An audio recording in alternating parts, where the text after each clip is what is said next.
Everyone welcome back to Xylem learning. മക്കളെ, Akshay sir ആണ്. So 9th CBSE നമ്മുടെ text book update ചെയ്ത സാഹചര്യത്തിൽ നിങ്ങൾക്കറിയാം, നമ്മൾ സയൻസിന് വേണ്ടി NCERT ഒരുക്കിയിരിക്കുന്ന ടെക്സ്റ്റ് ബുക്ക് എക്സ്പ്ലോറേഷൻ ആണ്. എക്സ്പ്ലോറേഷൻ എന്ന ടെക്സ്റ്റ് ബുക്കിലെ ബയോളജിയുടെ ഫസ്റ്റ് ചാപ്റ്റർ, ടെക്സ്റ്റ് ബുക്കിലെ സെക്കൻഡ് ചാപ്റ്റർ ആണ്.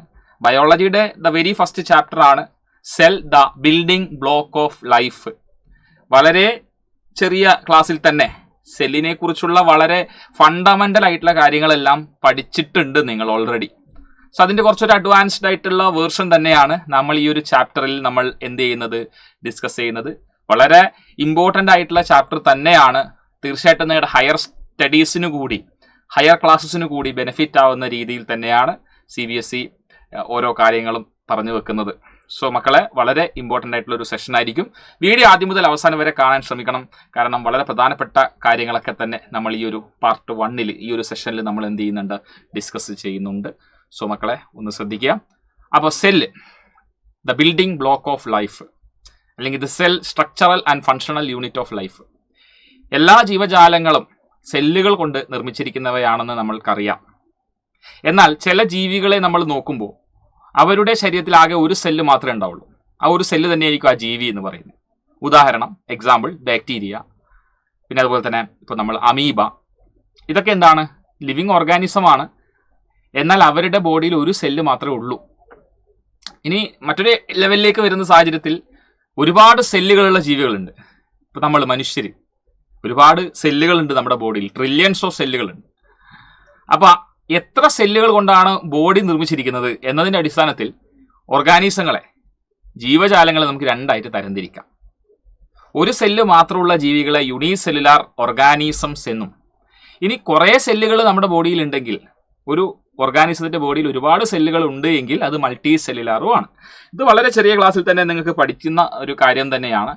ഈ ചാപ്റ്റർ തുടങ്ങുന്നതിന് മുന്നേ, ഈ ഒരു പാർട്ട് തുടങ്ങുന്നതിന് മുന്നേ എനിക്കൊരു കാര്യം പറയാനുള്ളത് ഇത് തന്നെയാണ്. What is visible to our eyes can change our life. ശരിയാണ്, വളരെ ചെറിയ സൂക്ഷ്മജീവികൾ, മൈക്രോ ഓർഗാനിസംസ്, വളരെ യൂസ്ഫുൾ ആയിട്ടുള്ള മൈക്രോ ഓർഗാനിസംസ് നമ്മുടെ ഭൂമിയിലുണ്ട്. നമ്മൾ സാധാരണ ആ മൈക്രോ ഓർഗാനിസംസ് എന്ന് പറയുമ്പോൾ നമ്മുടെ മൈൻഡിൽ വരുന്നത് അവർ നമുക്ക് രോഗങ്ങൾ ഉണ്ടാക്കുന്നു എന്നതായിരിക്കും നമുക്ക് ആദ്യം മൈൻഡിൽ വരുന്നൊരു കാര്യം. എന്നാൽ നിങ്ങൾ മനസ്സിലാക്കാൻ, നമ്മുടെ ജീവിതം തന്നെ മാറ്റിമറിക്കാൻ സഹായിക്കുന്ന പലതരം കാര്യങ്ങളും പല കോൺട്രിബ്യൂഷൻസും മൈക്രോസ് തന്നിട്ടുണ്ട്. ഉദാഹരണം, ഇപ്പം ഞാൻ സിമ്പിളായിട്ട് പറയുകയാണെങ്കിൽ ആൽക്കഹോൾ ഇൻഡസ്ട്രി. അപ്പോൾ ആ ഒരു ഇൻഡസ്ട്രിയിൽ ആൽക്കഹോൾ പ്രൊഡക്ഷന് നമുക്ക് മൈക്രോ ഓർഗാനിസത്തിൻ്റെ ആവശ്യമുണ്ട്. ഫെർമെൻറ്റേഷൻ എന്ന് പറയുന്ന പ്രോസസ്സിനെ യൂസ് ചെയ്യുന്നുണ്ട്, ആൽക്കഹോളിക് ഫെർമെൻറ്റേഷൻ. പിന്നെ അതുപോലെ തന്നെ ബേക്കറീസിൽ നമ്മൾ ഈസ്റ്റിന് യൂസ് ചെയ്യാറുണ്ട്, ഫെർമെൻറ്റേഷൻ. പിന്നെ നമ്മൾ പാലിനെ പുളിപ്പിച്ച് തൈരാക്കുക, അതിലൊക്കെ നമുക്ക് ബാക്ടീരിയത്തിൻ്റെ റോളുണ്ട്. അപ്പം ഞാൻ പറയുന്നത്, നമുക്ക് കണ്ണുകൊണ്ട് കാണാൻ പറ്റാത്തതിനെ പലപ്പോഴും നമ്മൾ വിശ്വസിക്കാറില്ല. കാരണം കണ്ണുകൊണ്ട് കാണുന്നതിനെ നമ്മൾ വിശ്വസിക്കാറുള്ളൂ. ഈ കണ്ണുകൊണ്ട് കാണാത്തതാണെങ്കിൽ പോലും അവയൊക്കെ ഉണ്ട്, മൈക്രോ ഓർഗാനിസം കാര്യങ്ങളൊക്കെ ഉണ്ട്. അത് നമ്മുടെ ജീവിതത്തെ തന്നെ മാറ്റിമറിച്ചിട്ടുണ്ട്. മനുഷ്യൻ്റെ വെൽഫെയറിന് വേണ്ടി ഒരുപാട് മൈക്രോ ഓർഗാനിസംസ് നമ്മളെ സഹായിക്കുന്നുണ്ട്. നമ്മൾ ഇനി ഡിസ്കസ് ചെയ്യാൻ പോകുന്നത് ആ ഒരു മൈക്രോ വേൾഡിനെ കുറിച്ചിട്ടാണ്. Okay, welcome to the micro world. Okay, ready? അപ്പോൾ ഞാൻ നേരത്തെ പറഞ്ഞതിലേക്ക് തന്നെ ഒന്ന് വരികയാണെങ്കിൽ, ഞാൻ പറഞ്ഞു എല്ലാ ലിവിങ് ഓർഗാനിസംസും സെല്ലുകൾ കൊണ്ട് ഉണ്ടാക്കിയിരിക്കുന്നതാണ്. അപ്പോൾ സെല്ലെന്ന് പറയുന്നത് ഒരു ബേസിക് യൂണിറ്റ് ഓഫ് ലൈഫ് തന്നെയാണ്. ഒരു ബേസിക് യൂണിറ്റ് ഓഫ് ലൈഫാണ്. ശരിയല്ലേ? ആണ്. ഇനി ഈ ഓർഗാനിസം തന്നെ 2 തരത്തിലുണ്ട് അല്ലേ? ഒരു സെല്ല് കൊണ്ട് മാത്രം ഉണ്ടാക്കിയവരെ യൂണിസെല്ലുലാർ എന്നും, ഇനി ഒരുപാട് സെൽസ് കൊണ്ട് ബോഡി ഉണ്ടാക്കിയിരിക്കുന്നവരെ നമ്മൾ മൾട്ടി സെല്ലുലാർ എന്ന് പറയും. അപ്പോൾ മനുഷ്യരും മൃഗങ്ങളും മറ്റു പ്ലാന്റ്സും ഇതൊക്കെ എന്താണ്, മൾട്ടി സെല്ലുലാർ. ഒരു സെല്ല് കൊണ്ട് മാത്രം ഉണ്ടാക്കിയവരെ നമ്മൾ യൂണിസെല്ലുലാർ എന്ന് നമ്മൾ പറയുന്നു. Hope it is clear. നമുക്കറിയാവുന്ന കാര്യങ്ങൾ തന്നെയാണ്, വലിയ ബുദ്ധിമുട്ടൊന്നുമില്ല, നമുക്ക് പഠിക്കാം. ഇനി നമ്മൾ പഠിക്കാനുള്ളത് ലെവൽസ് ഓഫ് ഓർഗനൈസേഷൻ എന്നുള്ളൊരു ഏരിയ നമുക്ക് പഠിക്കാനുണ്ട്. Levels of organisation. അപ്പം ഞാൻ ജസ്റ്റ് ഒരു ബ്ലാങ്ക് സ്ലൈഡ് എടുത്തിട്ട് നമുക്കത് ഒന്ന് എക്സ്പ്ലെയിൻ ചെയ്ത് മുന്നോട്ട് പോകുന്നതായിരിക്കും ബെറ്റർ. എല്ലാവർക്കും ഈ സ്ലൈഡ് ഞാൻ എഴുതുന്ന കാര്യങ്ങളൊക്കെ കാണാൻ പറ്റുന്നു എന്ന് വിശ്വസിക്കുന്നു. Okay, all good. ശരി, നമുക്കതിലേക്ക് വരാം. എല്ലാവരും ഒന്ന് ശ്രദ്ധിക്കണം. അപ്പോൾ നമ്മൾ പറഞ്ഞു, എല്ലാ ലിവിങ് ഓർഗാനിസംസും വളരെ ചെറിയ സെല്ലുകൾ കൊണ്ട് നിർമ്മിച്ചിരിക്കുന്നു എന്നതാണല്ലോ നമ്മളിപ്പോൾ എന്ത് ചെയ്തിട്ടുണ്ടായിരുന്നത്, നമ്മളിപ്പോൾ ഡിസ്കസ് ചെയ്തിരിക്കുന്ന കാര്യം അത് തന്നെയാണ്. എല്ലാ ലിവിങ് ഓർഗാനിസംസും എന്തുകൊണ്ട്, സെല്ല് കൊണ്ട് നിർമ്മിച്ചിരിക്കുന്നു എന്നാണ് നമ്മൾ ഡിസ്കസ് ചെയ്തിരിക്കുന്നത്. സെല്ല് കൊണ്ട്. കുറച്ചുകൂടി വലുപ്പത്തിൽ ഞാൻ എഴുതട്ടെ. കുറച്ച് വലിപ്പം കൂടുതൽ വേണം തീർച്ചയായിട്ടും. ഒരു മിനിറ്റ്. ഓക്കെ, സെൽ കാണാൻ പറ്റുന്നുണ്ടല്ലോ, സെൽസ് അല്ലേ? അപ്പോൾ ഈ സെൽസ് നമ്മൾ ഓൾറെഡി പഠിച്ചിട്ടുണ്ട് ചെറിയ ക്ലാസ്സിൽ. ഒരേ ഫങ്ഷൻ ഉള്ള സെല്ലുകൾ, ഒരേ സ്ട്രക്ചർ ഉള്ള സെല്ലുകൾ, ഒരേ ഒറിജിൻ ഉള്ള സെല്ലുകൾ എന്ത് ചെയ്യും? ഗ്രൂപ്പ് ആവും. അങ്ങനെ സെല്ലുകൾ ഗ്രൂപ്പായിട്ടാണ് എന്തുണ്ടാവുന്നത്? ടിഷ്യൂസ് ഉണ്ടാകുന്നത്. സെല്ലുകൾ ഗ്രൂപ്പ് ചെയ്ത് ടിഷ്യൂസ് ഉണ്ടാവും. ഓക്കെ, ഈ ടിഷ്യൂസ് വീണ്ടും എന്ത് ചെയ്യും? ഗ്രൂപ്പ് ആവും. ടിഷ്യൂസ് ഗ്രൂപ്പായിട്ടാണ് ഓർഗൻ ഉണ്ടാവുക.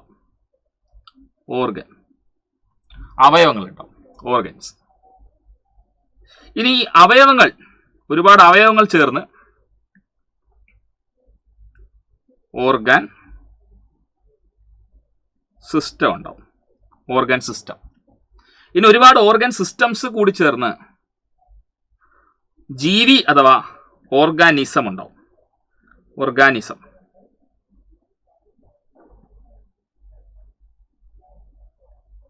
ഇത് തന്നെയാണ് ലെവൽസ് ഓഫ് ഓർഗനൈസേഷൻ പറയുന്നതുകൊണ്ട് ഉദ്ദേശിക്കുന്നത്. ലെവൽസ് ഓഫ് ഓർഗനൈസേഷൻ എന്ന് പറയുന്നതുകൊണ്ട് ഉദ്ദേശിക്കുന്നത് ഇത് തന്നെയാണ്. ഇപ്പൊ നമ്മളൊരു മൾട്ടി സെല്ലുലാർ ഓർഗാനിസം, ഇപ്പൊ നമ്മൾ തന്നെ എക്സാമ്പിൾ എടുക്കാം. നമ്മൾ തന്നെ എക്സാമ്പിൾ എടുത്ത് നമുക്ക് നോക്കാം. നമ്മൾ തന്നെ എക്സാമ്പിൾ എടുക്കുമ്പോൾ കുറച്ചുകൂടി അത് കണക്ട് ചെയ്യാനൊക്കെ വളരെ എളുപ്പമായിരിക്കും. മനുഷ്യർ, human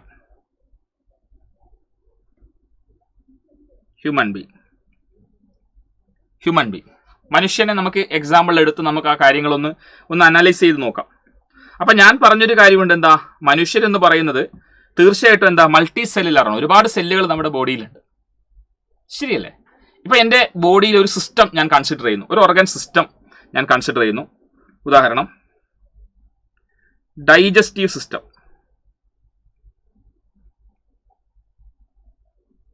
okay, digestive system.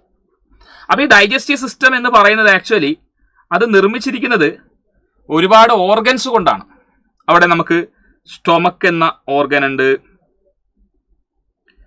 Oesophagus എന്ന ഓർഗൻ വരുന്നുണ്ട്, ഒരുപാട് സ്ട്രക്ചേഴ്സ് വരുന്നുണ്ട് അല്ലേ? സ്മോൾ ഇൻറ്റസ്റ്റൈൻ വരുന്നുണ്ട്, ശരിയല്ലേ? ലാർജ് ഇൻറ്റസ്റ്റൈൻ വരുന്നുണ്ട്. നോക്കിക്കേ, അല്ലെങ്കിൽ ചുരുക്കത്തിൽ നമുക്ക് അലിമെന്ററി കനാലും ഡൈജസ്റ്റീവ് ഗ്ലാൻസും നമുക്ക് പറയാം. ഞാൻ ജസ്റ്റ് ഓർഗൻസ് ആയിട്ട് പറയുമ്പോൾ ഇത്രയും എക്സെട്ര എന്ന് പറയാം. കുറേ ഓർഗൻസ് ഉണ്ട്. അപ്പോൾ നിങ്ങളോട് കണ്ടു എന്താ? ഒരുപാട് ഓർഗൻസ് ചേർന്നുകൊണ്ടാണ് നമുക്ക് ഒരു ഓർഗൻ സിസ്റ്റം ഉണ്ടാക്കിയിരിക്കുന്നത്. ഇനി ഓർഗൻസ് ഉണ്ടാകുന്ന എന്തുകൊണ്ടാണ്? ഞാനിപ്പോൾ ഇവിടെ ഒരു എക്സാമ്പിൾ, സ്റ്റൊമക്ക് എന്നൊരു എക്സാമ്പിൾ ഞാൻ എടുത്ത് പറയുകയാണേ. സ്റ്റൊമക്ക് എന്നുള്ളൊരു എക്സാമ്പിൾ മാത്രം എടുത്ത് ഞാൻ പറയണം. സ്റ്റൊമക്ക്. ഓക്കെ, അപ്പോൾ സ്റ്റൊമക്ക് എന്ന് പറയുന്ന അവയവം, അതിൽ ഒരുപാട് എന്തുണ്ട്? ഒരു മിനിറ്റ്, അതിൽ മസിൽസ് ഉണ്ട്. പെൻ എടുക്കട്ടെ. അതിൽ മസിൽസ് ഉണ്ട്, മസ്കുലാർ ടിഷ്യൂസ് ഉണ്ട്, മസ്കുലാർ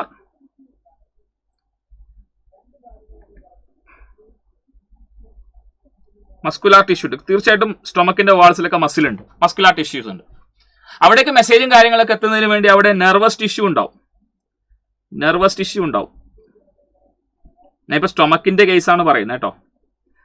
നെർവസ് ടിഷ്യൂ ഉണ്ടാവും. പിന്നെ അതിലേക്ക് ബ്ലഡ് സപ്ലൈയും കാര്യങ്ങളൊക്കെ എത്തുന്നുണ്ട്. തീർച്ചയായിട്ടും അവിടെ കണക്റ്റീവ് ടിഷ്യൂസിന്റെ ഹെൽപ്പ് വേണം. കണക്റ്റീവ് ടിഷ്യൂസ് അവിടെ ഉണ്ട്, എപ്പിത്തീലിയൽ ടിഷ്യൂസ് ഒക്കെ ഉണ്ട്. അപ്പൊ എക്സെട്ര എന്ന് ഞാൻ കൊടുക്കുന്നു. അപ്പൊ നിങ്ങൾ നോക്കിക്കേ, കുറെ ടിഷ്യൂസുകൾ ചേർന്ന് തന്നെ ശരിക്കും ഒരു ഓർഗൻ ഉണ്ടാക്കിയിരിക്കുന്നത്. അപ്പൊ ടിഷ്യൂസുകൾ ചേർന്നാൽ നമുക്ക് എന്ത് കിട്ടുന്നു? ഓർഗൻ കിട്ടുന്നു. ഒരുപാട് ടിഷ്യൂസ് ചേർന്നുകൊണ്ട് എന്ത് കിട്ടുന്നു? ഓർഗൻ കിട്ടുന്നു. ഇനി ടിഷ്യൂസ് എങ്ങനെയാണ് ഉണ്ടാവുക? അതിലൊരു ടിഷ്യൂസ് ഞാൻ എടുക്കുന്നു.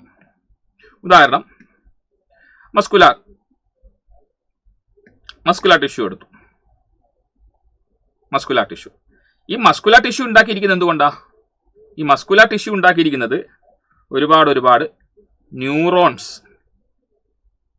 അഥവാ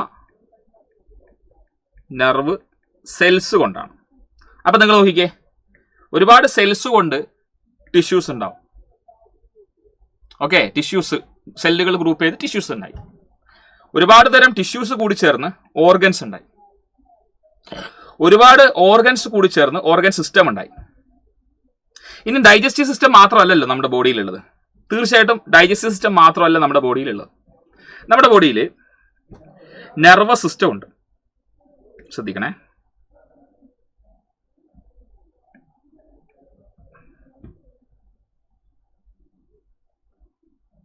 തീർച്ചയായിട്ടും നെർവസ് സിസ്റ്റം ഉണ്ട്. പിന്നെ എൻഡോക്രൈൻ സിസ്റ്റം ഉണ്ട്. ഹോർമോൺ പ്രൊഡ്യൂസ് ചെയ്യുന്ന സിസ്റ്റമാണ് എൻഡോക്രൈൻ സിസ്റ്റം. മനസ്സിലായല്ലോ. അതുപോലെ തന്നെ നമ്മളിപ്പോൾ നോക്കുകയാണെങ്കിൽ നമുക്കിപ്പോൾ വേറെ സിസ്റ്റം ഏതാ? എക്സ്ക്രീറ്ററി സിസ്റ്റം ഇല്ലേ, എക്സെട്ര. ഇനിയും ഒരുപാട് സിസ്റ്റംസ് ഉണ്ട്. സർക്കുലേറ്ററി സിസ്റ്റം, ഒരുപാട് സിസ്റ്റംസ് ഉണ്ട്.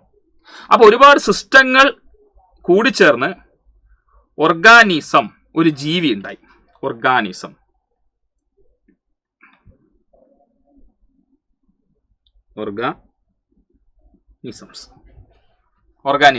ഓർഗാനിസം ഒരു ജീവി ഉണ്ടായി. അപ്പൊ നിങ്ങൾക്ക് മനസ്സിലായോ ആ ലെവൽ ഓഫ് ഓർഗനൈസേഷൻ വരുന്ന വഴി? സെല്ലുകൾ നമ്മുടെ ശരീരത്തിൽ നിർമ്മിച്ചിരിക്കുന്ന ഏറ്റവും ബേസിക് ആയിട്ടുള്ള യൂണിറ്റ് സെല്ലുകൾ തന്നെയാണ്. ഒരേ ഫംഗ്ഷൻ ചെയ്യുന്ന, ഒരേ സ്ട്രക്ചറുള്ള സെല്ലുകൾ ഗ്രൂപ്പായി ടിഷ്യൂസായി. ടിഷ്യൂസുകൾ, ഒരുപാട് ടൈപ്പ് ടിഷ്യൂസുകൾ ചേർന്ന് ഓർഗൻസ് ഉണ്ടായി. ഒരുപാട് ഓർഗൻസ് ചേർന്ന് ഓർഗൻ സിസ്റ്റം ഉണ്ടായി. ഓർഗൻ സിസ്റ്റങ്ങൾ ഒരുപാട് ചേർന്ന് ഒരു ജീവിയായി, ഓർഗാനിസമായിട്ട് മാറി. മനസ്സിലായല്ലോ. അപ്പോൾ എക്സാമ്പിൾ പറയുമ്പോൾ മനുഷ്യർ ഓർഗാനിസം. മനുഷ്യരുടെ ശരീരത്തിൽ ഒരുപാട് ഓർഗൻ സിസ്റ്റംസ് ഉണ്ട്. അത്രയും ഓർഗൻ സിസ്റ്റം ചേർന്നതാണ് മനുഷ്യരെന്ന് പറയുന്നത്. അപ്പോൾ അതിൽ ഓരോ ഓർഗൻ സിസ്റ്റംസ് ഉണ്ടാക്കിയിരിക്കുന്ന ഒരുപാട് ഓർഗൻസ് കൊണ്ടാണ്. എക്സാമ്പിൾ പറയുകയാണെങ്കിൽ ഡൈജസ്റ്റീവ് സിസ്റ്റമാണ് ഞാൻ എക്സാമ്പിൾ എടുത്ത് പറഞ്ഞത്. അപ്പോൾ ഇപ്പോൾ ഡൈജസ്റ്റീവ് സിസ്റ്റം എന്നൊരു സിസ്റ്റത്തെ എക്സാമ്പിളാക്കി പറഞ്ഞപ്പോൾ ഞാൻ ജസ്റ്റ് ഒന്ന് ഹൈലൈറ്റ് ചെയ്യട്ടെ. ഞാനിപ്പോൾ എക്സാമ്പിളാക്കി എടുത്തിരിക്കുന്ന ഡൈജസ്റ്റീവ് സിസ്റ്റമാണ്. അപ്പോൾ ഡൈജസ്റ്റീവ് സിസ്റ്റം എന്നുള്ളൊരു സിസ്റ്റത്തെ എക്സാമ്പിളാക്കി എടുത്തപ്പോൾ അതിൽ ഒരുപാട് ഓർഗൻസ് ഉണ്ട്. ഈ ഓർഗൻസ് ഉണ്ടാക്കിയിരിക്കുന്നത് എന്തുകൊണ്ടാണ്? ഒരുപാട് തരം ടിഷ്യൂസ് കൊണ്ടാണ്. അപ്പോൾ ഓരോ ടിഷ്യൂസ് ഉണ്ടാക്കിയിരിക്കുന്ന ഓരോ തരം സെല്ല് കൊണ്ടാണ്. അപ്പോൾ സെല്ലാണ് എല്ലാത്തിൻ്റെയും ബേസിക് യൂണിറ്റ്. മനസ്സിലായോ ഞാൻ പറഞ്ഞത്? എല്ലാത്തിൻ്റെയും ബേസിക് യൂണിറ്റ് എന്ത് തന്നെയാണ്? സെല്ല് തന്നെയാണ്. ആ ഒരു ഐഡിയ നിങ്ങൾക്ക് ഉണ്ടാവണം. ലെവൽസ് ഓഫ് ഓർഗനൈസേഷനിലേക്ക് തന്നെ വരുന്നു. നമ്മൾ പറഞ്ഞതുപോലെ സെല്ലുകൾ കൂടിച്ചേർന്ന് നിങ്ങൾക്ക് കാണാം. സെല്ലുകൾ കൂടിച്ചേർന്ന് അവിടെ ടിഷ്യൂസ് ഉണ്ടായി. ടിഷ്യൂസ് കൂടിച്ചേർന്ന് ഓർഗനിൽ നിന്ന് organ system, then organism, at last organism ഉണ്ടാവണം. ഓക്കെ. ഇനി each level perform specific function. ഓരോന്നിനും അതിൻ്റെതായ ഫംഗ്ഷൻ ഉണ്ട്. ഓരോ സെല്ലുകൾക്ക് അതിൻ്റെതായ റോൾ ഉണ്ട്. ടിഷ്യൂസിലേക്ക് വരുമ്പോൾ അതിന് അതിൻ്റെതായ റോളുകൾ വരും. ഓർഗൻസ്, ഇപ്പോൾ സ്റ്റൊമക്കിന് അതിൻ്റെതായ ഫംഗ്ഷൻസ് വരുന്നുണ്ട്. ഇതൊക്കെ ചെയ്യുന്ന ആരാണ്? ഓവറോൾ എല്ലാ സെല്ലുകളും ഒരുമിച്ചാണ് ഈ ഫംഗ്ഷൻസ് ചെയ്യുന്നത്. എക്സാമ്പിൾ, നമ്മളിപ്പോൾ റെസ്പിറേറ്ററി സിസ്റ്റത്തെ എക്സാമ്പിളാക്കി ഇവിടെ പറയുന്നു. ജസ്റ്റ് നോക്കിയ റെസ്പിറേറ്ററി സിസ്റ്റം. അപ്പോൾ റെസ്പിറേറ്ററി സിസ്റ്റത്തെ എക്സാമ്പിളാക്കി പറയുമ്പോൾ നമുക്കറിയാം റെസ്പിറേറ്ററി സിസ്റ്റത്തിൽ ഒരുപാട് ഭാഗങ്ങളുണ്ട്. നെയ്സൽ പോർ ഉണ്ട്, നെയ്സൽ ക്യാവിറ്റി ഉണ്ട്, ഉള്ളിലുള്ള സ്പേസ് നെയ്സൽ ക്യാവിറ്റി. പിന്നെ ട്രക്കിയ ഉണ്ട്, ലെൻസ് ഉണ്ട്. ആക്ച്വലി ഇവരെല്ലാം കൂടി ഒരുമിച്ച് വർക്ക് ചെയ്യുന്ന എന്തിനു വേണ്ടിയിട്ടാണ്? ബ്രീത്തിങ് പോസിബിൾ ആക്കാൻ. അപ്പോൾ ഒരു ഫംഗ്ഷൻ പോസിബിൾ ആക്കാൻ വേണ്ടി എല്ലാവരും വെൽ കോർഡിനേറ്റഡ് ആണ്, വെൽ കൺട്രോൾഡും കോർഡിനേറ്റഡും ആണ്. ഇപ്പോൾ നേരത്തെ ഞാൻ പറഞ്ഞ ഡൈജഷൻ്റെ കേസ് പറയുമ്പോൾ ഡൈജഷൻ എന്നൊരു ഫംഗ്ഷൻ ചെയ്യുന്നതിന് വേണ്ടി ഡൈജസ്റ്റീവ് സിസ്റ്റം എന്താണ്? അഡാപ്റ്റഡ് ആയിട്ട് മാറിയിരിക്കുകയാണ്. പറഞ്ഞ കാര്യങ്ങൾ ക്ലിയർ അല്ലേ? പറഞ്ഞ കാര്യങ്ങൾ ക്ലിയർ ആണെന്ന് വിശ്വസിക്കുന്നു. മറ്റൊരു ഏരിയ കൂടി നമുക്ക് ഡിസ്കസ് ചെയ്യാം. ഓക്കെ. അപ്പോൾ നമ്മുടെ സെല്ലുകളെ കുറിച്ച് ഞാൻ പറഞ്ഞപ്പോൾ സെല്ലുകൾ വളരെ ചെറുതാണ്. നമ്മുടെ ശരീരത്തിലെ സെല്ലുകളെല്ലാം തന്നെ നമ്മൾ നോക്കുമ്പോൾ നമുക്ക് കാണാൻ പറ്റില്ല, വളരെ ചെറുതാണ്. അതുകൊണ്ട് തന്നെ നമുക്കൊരു നേക്കഡായി, നഗ്ന നേത്രങ്ങൾ കൊണ്ട്, അൺഎയ്ഡഡ് ഐ കൊണ്ട് കാണുക എന്ന് പറയുന്നത് ഒരു പറ്റാത്ത കാര്യമാണ്. ഇപ്പം നമുക്ക് തീർച്ചയായിട്ടും ഇത്തരത്തിലുള്ള വസ്തുക്കളെ കാണണമെങ്കിൽ മൈക്രോസ്കോപ്പിന്റെ സഹായം ആവശ്യമാണ്. ഓക്കെ. ഇനി മനുഷ്യന്റെ കണ്ണിന്റെ കുറച്ച് പ്രോപ്പർട്ടീസിലേക്ക് നമുക്ക് വരാം.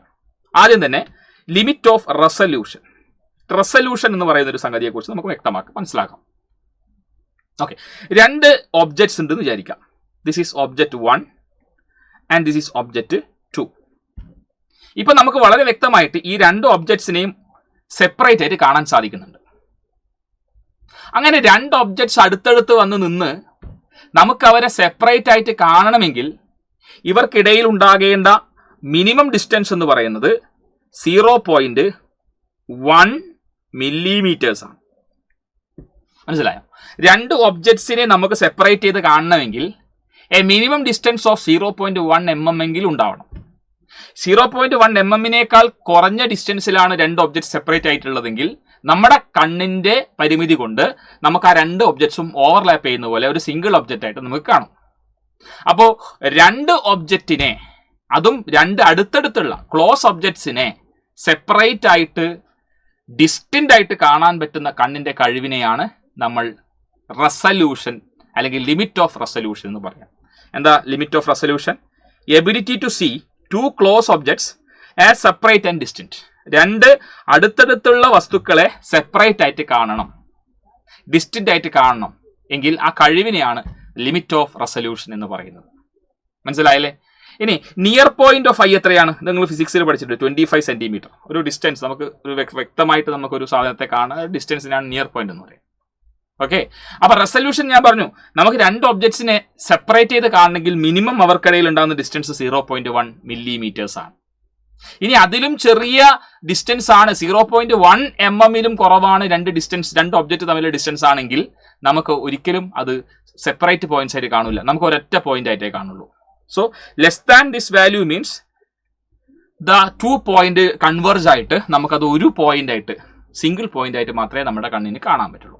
അപ്പൊ ഞാൻ പറഞ്ഞു എന്താണ് നിയർ പോയിന്റ്. ഞാൻ ഓൾറെഡി അവിടെ പറഞ്ഞു നിയർ പോയിന്റ് എന്ന് പറയുന്നത് 25 സെന്റിമീറ്റർ ആണ്, അപ്രോക്സിമേറ്റ്ലി 25 സെന്റിമീറ്റർ ആണ്. എന്താ near point? Near point of I is the minimum distance at which object can be seen clearly without strain. അതായത് നമ്മൾ കണ്ണിൽ നിന്ന് അകലെ ഒരു 25 mm അകലെ നമുക്ക് ഒരു ഒബ്ജക്റ്റ് വെച്ച് കഴിഞ്ഞാൽ കണ്ണിന് യാതൊരു വിധ സ്ട്രെയിനും ഇല്ലാതെ നമുക്കതിനെ ക്ലിയർ ആയി വ്യക്തമായിട്ട് കാണാൻ വേണ്ടി പറ്റും. അപ്പൊ അതിനെയാണ് നമ്മൾ എന്ത് പറയുന്നത്?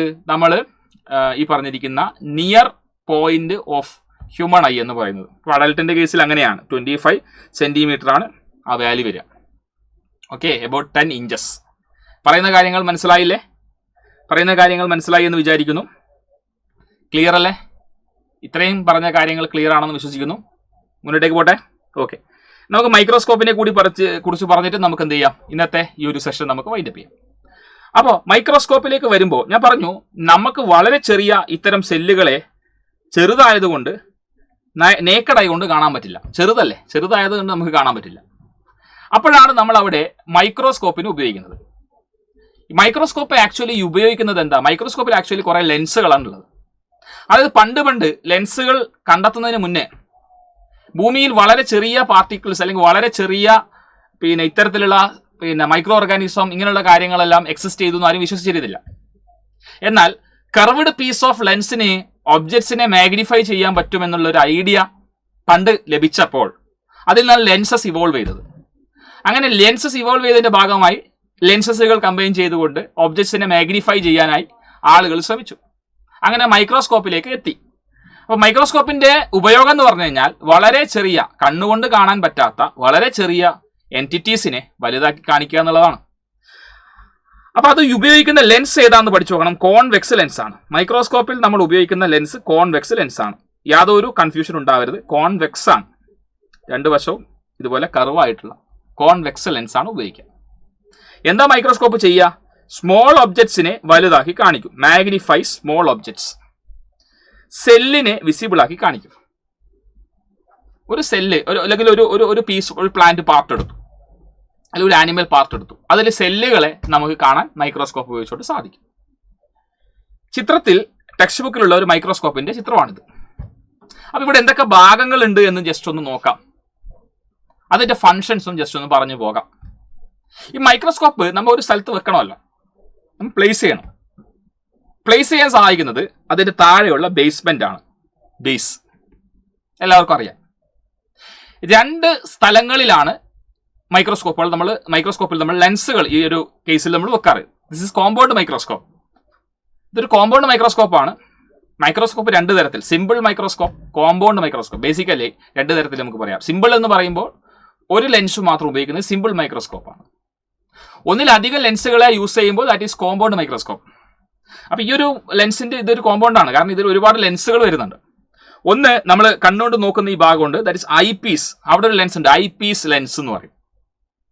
ഓക്കെ, ഐ പീസ് ഈ ബോഡി ട്യൂബിൽ എംബഡഡ് ആണ്. ഈ ബോഡി ട്യൂബിനകത്താണ് ഐ പീസ് ഉള്ളത്. അതിന് മൂവ്മെന്റ് പോസിബിൾ ആണ്, മുകളിലേക്കും താഴേക്കും മൂവ് ചെയ്യിക്കാൻ പറ്റും.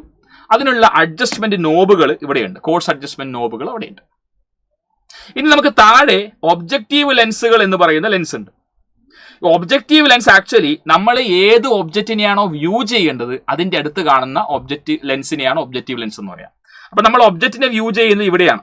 ഈ ഒരു സ്റ്റേജ് എന്ന് പറയുന്ന സംഗതി ഉണ്ടോ, ഈ സ്റ്റേജിലാണ് ആക്ച്വലി നമ്മൾ ഒബ്സർവ് ചെയ്യേണ്ട സ്ലൈഡ് നമ്മൾ വെക്കാറ്.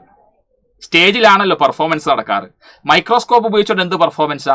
നമുക്കൊരു ഒബ്ജക്റ്റിനെ കാണണം. സോ അവിടുത്തെ സ്റ്റാർ എന്ന് പറയുന്നത് ആ ഒരു സ്പെസിമെൻ ആണ്, നമ്മൾ നിരീക്ഷിക്കേണ്ട നിരീക്ഷണ വസ്തുവാണ് അല്ലെ? ആ ഒബ്ജക്റ്റ്, ആ സ്പെസിമെൻ ആണ് അവിടുത്തെ താരം. സോ അദ്ദേഹം ആ സ്പെസിമെനെ നമ്മൾ വെക്കുന്ന സ്ഥലമാണ് സ്റ്റേജ്. സ്റ്റേജിൽ ഈ സ്പെസിമെനെ ഉറപ്പിച്ച് നിർത്താൻ വേണ്ടി നമ്മൾ ഉപയോഗിക്കുന്ന സ്ഥാനമാണ് ഈ ക്ലിപ്പ്. ഇവിടെ ക്ലിപ്പ് ഉണ്ട് കേട്ടോ. ഈ ക്ലിപ്പ് ഉപയോഗിച്ചുകൊണ്ട് നമ്മൾ ആ സ്ലൈഡിനെ അവിടെ നിർത്തുന്നു. എന്നിട്ട് ഈ അഡ്ജസ്റ്റ്മെന്റ് നോബ് നമ്മൾ ഉപയോഗിച്ച് ഇതിന്റെ ഈ ഒരു മോഷൻ നമ്മൾ മുകളിലേക്ക് താഴേക്കോ നമ്മൾ അഡ്ജസ്റ്റ് ചെയ്ത് വെക്കും. ഒരു ഫോക്കസ് ഉണ്ടാക്കണം. അപ്പൊ നിങ്ങൾ ശ്രദ്ധിച്ചു, ഞാൻ പറഞ്ഞു ഇവിടെ ഒരു ഒബ്ജക്റ്റീവ് ലെൻസ് ഉണ്ട് എന്ന് പറഞ്ഞു. അപ്പോൾ വ്യത്യസ്ത തരം റെസൊല്യൂഷൻ അല്ലെങ്കിൽ വ്യത്യസ്ത തരം മാഗ്നിഫിക്കേഷൻ പവർ ഉള്ള റെസൊല്യൂഷൻ അല്ല മാഗ്നിഫിക്കേഷൻ പവർ, വ്യത്യസ്ത മാഗ്നിഫിക്കേഷൻ പവർ ഉള്ള വലുതാക്കാൻ ശേഷിയുള്ള ലെൻസുകൾ അവിടെയുണ്ട്. അത് നമ്മൾ തിരിക്കും. നമുക്ക് ഇവിടെ തിരിക്കാനുള്ള ഓപ്ഷൻ ഉണ്ട്. തിരിച്ച് നമ്മൾ എന്ത് ചെയ്യും, അഡ്ജസ്റ്റ് ചെയ്യും. എന്നിട്ട് കുറച്ചുകൂടി ഷാർപ്പ്നെസ്, കുറച്ചുകൂടി അത് ഫൈനായിട്ട് അഡ്ജസ്റ്റ് ചെയ്യാൻ വേണ്ടിയിട്ട്, കുറച്ചുകൂടി ഫോക്കസ് കിട്ടാൻ വേണ്ടിയിട്ട് you will use fine adjustment knob. ഇവിടെ ഫൈൻ അഡ്ജസ്റ്റ്മെന്റ് നോബ് ഉണ്ട്. അപ്പോൾ കുറച്ചുകൂടി നമുക്ക് എന്ത് ചെയ്യാൻ വേണ്ടി പറ്റും, ക്ലിയർ ആയിട്ടുള്ള വിഷ്വൽസ് കിട്ടും. ഓക്കെ അല്ലേ, ക്ലിയർ അല്ലേ? ഈ മൈക്രോസ്കോപ്പിനെ എടുത്ത് മാറ്റുന്നതിന് വേണ്ടി നമുക്ക് ഇവിടെ എന്തുണ്ട്, ഒരു ഹാൻഡിൽ ഉണ്ട്. ഹാൻഡിൽ എടുത്ത് നമുക്ക് ഒരു സ്ഥലത്ത് നിന്ന് മറ്റു സ്ഥലത്തേക്ക് നമുക്ക് മാറ്റാം. പിന്നെ നിങ്ങളൊരു കണ്ട സാധനമായിരിക്കും മിറർ. എന്തിനാ മിറർ? മൈക്രോസ്കോപ്പിൽ സ്പെസിഫിൻ ചെയ്യുന്നതിന് മുന്നേ നമ്മുടെ സൗന്ദര്യം നോക്കാനാണോ? ഓ, ഇന്ന് എന്നെ കാണാൻ കൊള്ളാം, ആ മൈക്രോസ്കോപ്പിൽ മിറർ നോക്കി ആ കൊള്ളാം, അതിനാണോ? അല്ല. നമുക്ക് ഏതൊരു ഒബ്ജക്റ്റിനെ കാണണമെങ്കിലും നമുക്ക് എന്ത് വേണം, ലൈറ്റ് വേണം. അപ്പം ലൈറ്റ് വന്ന് മിററിൽ തട്ടിക്കൊണ്ട് നേരെ അത് ഈ സ്റ്റേജിലേക്ക് ഫോക്കസ് ആവും. സ്റ്റേജിലേക്ക് ഫോക്കസ് ആവാൻ ഇതിന് താഴെ വേറൊരു യൂണിറ്റ് കൂടിയുണ്ട്, that is called condenser. Condenser കൃത്യമായിട്ട് മിററിൽ വന്ന ലൈറ്റിനെ കറക്റ്റ് ഫോക്കസ് ചെയ്ത് സ്റ്റേജിലെ സ്ലൈഡിലേക്ക് എത്തിക്കും. അപ്പം വളരെ വ്യക്തമായി നമുക്ക് ഒബ്ജക്റ്റിനെ, ആ ഒരു സ്പെസിമെനെ നമുക്ക് മൈക്രോസ്കോപ്പിലൂടെ എൻലാർജ് ചെയ്ത് കാണാൻ സാധിക്കും. സോ ജസ്റ്റ് അത് കുറച്ച് സാധനത്തിൻ്റെ ഫങ്ഷൻസ്. അപ്പോൾ ഞാൻ ജസ്റ്റ് നോക്കിക്കേ, ഇവിടെ ഒരു ക്വസ്റ്റ്യൻ തന്നിട്ടുണ്ട്. ക്വസ്റ്റ്യനിലേക്ക് നോക്കാം. Which type of lens is used in microscope? നമ്മൾ ഓൾറെഡി പറഞ്ഞതാണ്, ഓൾറെഡി നമ്മൾ മനസ്സിലാക്കിയതാണ്. കോൺവെക്സ് ആണ്, കോൺവെക്സ് ലെൻസ് ആണ്. What is the main use of a microscope? To measure temperature ആണോ? No. To hear sound clearly ആണോ? നോ. ടു പ്രൊഡ്യൂസ് ഇലക്ട്രിസിറ്റി ആണോ? No. To magnify small objects and make the cell visible. ഇതാണ് ഇതിന്റെ answer. ഇതൊക്കെ easy ആയിട്ട് നിങ്ങൾക്ക് ചെയ്യാൻ പറ്റുന്ന ക്വസ്റ്റ്യൻ ആണ്. അതെ, ഇങ്ങനത്തെ ക്വസ്റ്റ്യൻ ഒക്കെ കിട്ടിക്കഴിഞ്ഞാൽ വളരെ ഈസി ആയിട്ട് നിങ്ങൾക്ക് ചെയ്യാൻ പറ്റുമല്ലോ. പറ്റേണ്ടതാണ് ശരിക്കും. Okay, ready? അങ്ങനെയാണെങ്കിൽ ഇവിടെ നോക്കിക്കേ, നമ്മൾ പറഞ്ഞ കാര്യത്തിലേക്ക് ഒന്ന്, ആ പറഞ്ഞിരിക്കുന്ന പോയിന്റിൽ ഒന്നുകൂടി നമ്മൾ കുറച്ച് കാര്യങ്ങൾ പറയുന്നു. ഐ പീസ് എന്ന് പറയുന്നത് നമുക്ക് സ്പെസിമെൻ ഒബ്സർവ് ചെയ്യാൻ നമ്മൾ നോക്കുന്ന ഭാഗം ഐ പീസ്. ഞാൻ ആ മൈക്രോസ്കോപ്പിന്റെ ഫിഗർ ഒന്നുകൂടി ഇങ്ങോട്ട് കൊണ്ടുവരാൻ പറ്റുമെന്ന് നോക്കട്ടെ.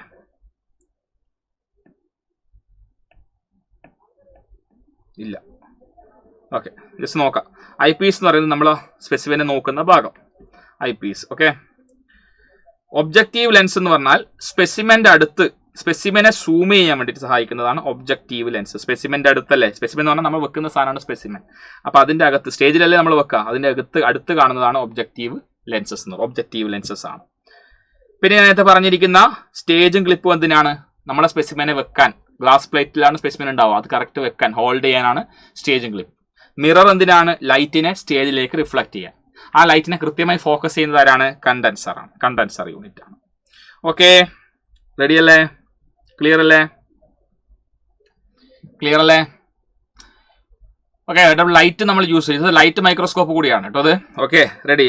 പിന്നെ വേറൊരു സാധനം കൂടി പറയട്ടെ, മാഗ്നിഫിക്കേഷൻ പവർ. അതുകൂടി പറഞ്ഞിട്ട് നമുക്ക് അവസാനിപ്പിക്കാം. എന്താണ് magnification power of the lens? ഒരു ലെൻസിന്റെ വസ്തുക്കളെ വലുതാക്കാനുള്ള കഴിവ്, ഒരു ഒബ്ജക്റ്റിനെ വലുതാക്കാനുള്ള കഴിവിനെയാണ് മാഗ്നിഫിക്കേഷൻ പവർ എന്ന് പറയാം. ഒരു ഒബ്ജക്റ്റിനെ എത്ര മടങ്ങ് വലുതാക്കും, ആ കഴിവിനെയാണ് നമ്മൾ മാഗ്നിഫിക്കേഷൻ പവർ എന്ന് പറയാം. മാഗ്നിഫൈ ചെയ്യുക എന്ന് പറഞ്ഞാൽ വലുതാക്കുക എന്നല്ലേ. സോ എന്താണ് magnification power? Magnification power of A lens it's ability, ലെൻസിന്റെ എബിലിറ്റിയാണ് ടു മാഗ്നിഫൈ ഒബ്ജക്ട്സ്. അപ്പം നമ്മളിപ്പോൾ നേരത്തെ മൈക്രോസ്കോപ്പിൽ നമ്മൾ നേരത്തെ പറഞ്ഞു 2 തരം ലെൻസുകളാണ് നമ്മൾ അറ്റ് എ ടൈം യൂസ് ചെയ്യുക. കോമ്പൗണ്ട് മൈക്രോസ്കോപ്പിൽ ഇവിടെ നമ്മൾ ലൈറ്റ് മൈക്രോസ്കോപ്പ് കണ്ടു. ഒബ്ജക്റ്റീവ് ഐ പീസ് ലെൻസും ഒബ്ജക്റ്റീവ് ലെൻസും. ഫോർ എക്സാമ്പിൾ, ഐ പീസ് ലെൻസിന്റെ മാഗ്നിഫിക്കേഷൻ ഒരു എക്സാമ്പിൾ ആണ്. ഐ പീസ് ലെൻസിന്റെ മാഗ്നിഫിക്കേഷൻ പവർ എന്ന് പറയുന്നത് 10 ടൈംസ് ആണെന്ന് വിചാരിക്കാം. ഐ പീസിന്റെ 10 ടൈംസ്. ഐ പീസ് ലെൻസ് 10 മടങ്ങ് ഒബ്ജക്റ്റിനെ വലുതാക്കും.